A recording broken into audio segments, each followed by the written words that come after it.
Hey friends, welcome or welcome back. My name is Leah and I'm the Redheaded Witch. I wasn't sure exactly what YouTube video I wanted to do next, so obviously I looked to you all to let me know what you wanted to see, and I had ironically just posted, a kind of like a video about crafting your own candles. And so I followed that video up with, what do you want to see from YouTube next? And many of you were like, we want to see a candle making video, obviously. And I thought that was so fun because candle making is one of my new kind of practices that I've incorporated into my craft. And there's a few reasons why I decided to do it. The first reason was I was kind of tired of needing to always buy candles. Candles is one of my main tools that I use in a lot of my spellcraft, as well as just like in offerings and kind of like how I like to set up my altar space. So candles are a huge part of that. I don't have a problem with buying candles at all, but I had a special interest and kind of making my own. And I thought it was really funny because I was talking to my husband about it and he was like, you have a new hobby like every 2 weeks, but I digress. So I told him, I was like, I don't know, there's something to be said about using a candle that you have crafted yourself, especially in spellcrafting. And so I kind of set the tone a little bit. Spirit heard me, and my husband and I were thrifting one day and we found a metal taper candle mold. And so I took that as like, yes, a sign. I found the tool that I thought I needed in order to start this process before deciding to learn how to hand dip my own candles. So that was the inspiration, and from there I learned how to use the candle mold, which turned out to be a little bit more difficult because it is quite old, and so there are some of the molds, it's like a mold of 6, and the way that it was created, there's like some flaws in that the wax will spill out. So there's like 2 of the 6 molds that I can't use, but that's totally okay. It's been just really fun learning how to make them and how I can personalize them myself. Now, I had like a few accidents with the candle mold. I had candles get stuck in it. I just was getting super frustrated for whatever reason, recognizing that it's a process, but I wasn't sure if the candle mold was the right route, or perhaps if you're a candle maker and you have tips for me, please let me know. I just was struggling with it for whatever reason. And so that's when I turned to hand dipping candles. And for whatever reason, I thought that this was a really complicated process, but I think it was just me overthinking it. So I decided to try hand dipping candles, and it turned out to be perhaps one of the best ways for me to make my own candles. Now, because these candles are for my usage, I'm not too concerned about uniform looking. I'm not concerned about, how it really looks. I'm more concerned about like the process of it. This particular craft in my practice has become more of an offering than it is anything else. It is the act of creating something, and it is something that I do at my altar space, and it really allows me to kind of go into like a trance mode because it is a bit of a slow process, depending on the length of the candle that you're creating and the thickness.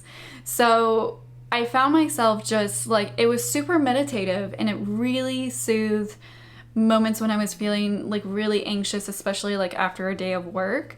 And it just allowed me to relax and to connect kind of to this creativity, really tapping into this part of me that really loves to create things and to get crafty. And so that's what it's become in my own personal practice. And it doesn't have to be that for you, but I just thought I would share a little bit of why I felt inspired to start hand dipping candles and kind of make my own candles for spell work. I personally try to craft every tool that I use, if I can, in my craft, and that's because I think that there's something to be said about utilizing a tool or just material that you have created with your own hands and your own energy. I feel like it really does amplify the spell work and just like the intention behind it. So I thought I would share with you all one of the ways that you can craft your own spell candles. And like I said, there's gonna be many different ways. There's probably gonna be creators that do it way better than me, but I thought I would go ahead and share with what I've learned so far, my approach to it, and perhaps it's inspiring in some way for you to incorporate into your own practice. To begin, you can cover the surface of which you will be working off of. I used a towel. Then we will need a jar of cold water, deep enough for us to dip our candles into. Then we will need our hot wax. I used beeswax in this case, and if you are using beeswax, you're going to want to melt it to about 150 degrees. I then poured the hot wax into what I would describe as like a coffee tumbler that we don't use. So it is deep enough for us to make the candles as tall as we are wanting. And because I use these candles for spell work, I don't make them very tall. Then we will need our wick. I like to use cotton. And then we will need a pair of scissors. Then we're going to need something to tie to the end of our wick for some weight. Because I have a lot of tiger's eye, I like to use tiger's eye as well as incorporate the energy of protection during this crafting process. So I will tie the tiger's eye to the end of the wick so that it has the weight for us to start the process. Then we will take the wick and we will dip it into the hot wax, followed by dipping it into the jar of cold water. Now you don't need the cold water. You can wait until the wax has cooled off to dip it again. But having the cold water essentially allows us to speed up the process just a little bit. You're going to continue this process until you reach your desired thickness of your candle. And this is when I notice that I enter a trance-like state because it is a continuous rhythm between the wax and the cold water. I wanted to try something a little bit different and try dressing the candle specific with the herbs for my intention. I have already crafted this herb blend for an intention in mind. So after I dip the candle into the wax, I then place the candle onto the plate of which I have the herbs and sprinkle just a little bit, being mindful of not to overdress the candle with some of these herbs. I then dip the candle back into the wax, followed by the cold water to seal it. And I decide whether or not I want to continue to add a little bit more herbs to help dress the candle and establish that specific intention in mind for when I burn it. It is by no means the most beautifully crafted candle, but the intention is behind it, and this is what we came up with.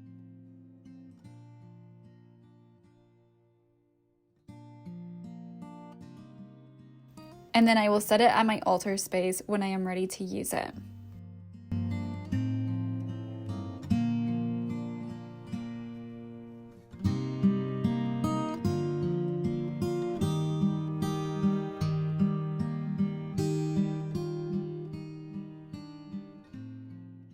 Like I said, I like to use these candles for spells, and I also like to use them as offerings. I do incorporate a deity into my personal practice, and that relationship has really taught me about alchemy and how when we are given certain things, materials, experiences, we can transform them into something that better serves us. So I find myself really leaning into like poetry, crafting material, like crafting tools to use in my practice, just anything that is a lot of hands-on work.